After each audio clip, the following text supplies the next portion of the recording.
Ian, thanks for joining us. We've got some questions from our social media channels, Facebook and England Rugby on Twitter. Stewart Taylor has asked, Mr. Ritchie, can you tell us, the loyal supporters, why England ticket prices are so more expensive than any other team tickets? Many thanks and can't wait until 2015. Well, I think England prices at Twickenham are actually pretty controlled.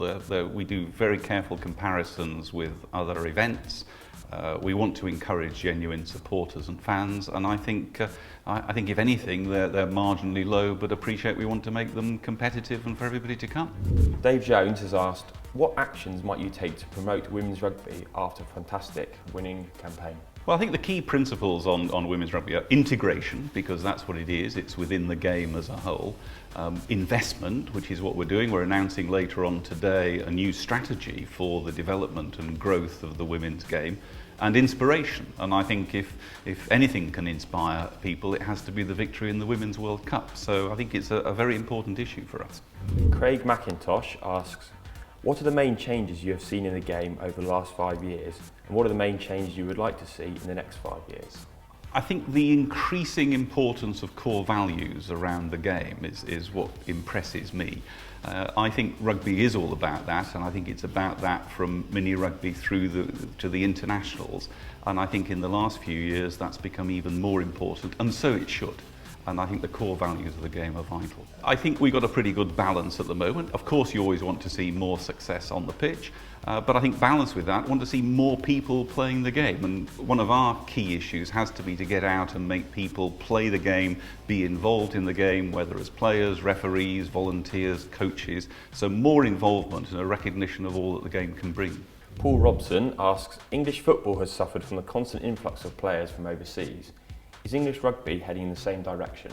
Well, I think the facts are that in the current situation, that a few years ago it was roughly 50% plus of English qualified players playing in Premiership rugby, and now it's over 70%. So I think we're absolutely in the right direction. Phil Rowe asks, in what situation would you make an exception to the overseas player rule? Do you think that could hold us back in the future with attracting top 14 players? Well, I think let's just understand why the policy exists.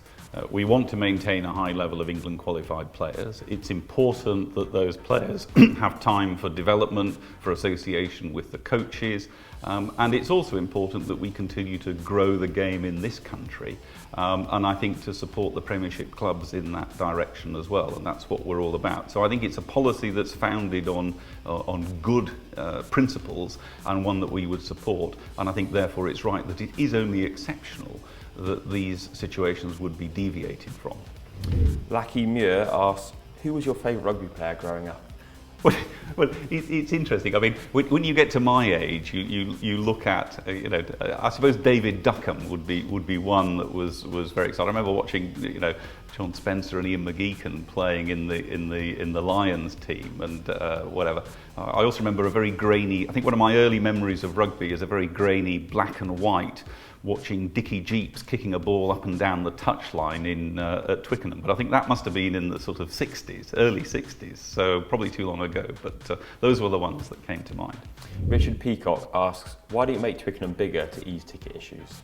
Well, I think 82,000 is pretty big anyway, so and I think I think we're comfortable with the size. Again, it's a fantastic atmosphere when it's sold out, and we've recently spent quite a lot of money redeveloping it, so I think there's no immediate plans to expand it even further. Joseph Clarke asks, when will the England Rugby Union take over the contracting of players instead of the clubs? I think that's extremely unlikely. Again, we want to see a vibrant club environment here, and I don't think we're in a position for central contracts. And again, I think the relationship and the balance of relationship we have with Premiership Rugby is in a very reasonable state at the moment. Finally, Jamie Cheetham asks, what steps are the RFU taking to get this great game back into schools, as so many don't seem to have it anymore, which to me seems a huge mistake? Well, I think one of our most exciting programmes at the moment is All Schools, which is bringing rugby into schools that don't normally play it and probably haven't played it before as well. So we're aiming to have about 400 schools involved actively in that by 2015, and it seems to be a very positive thing. So I agree. Growth into schools, it's one of our high-profile policies, and we need to get that going.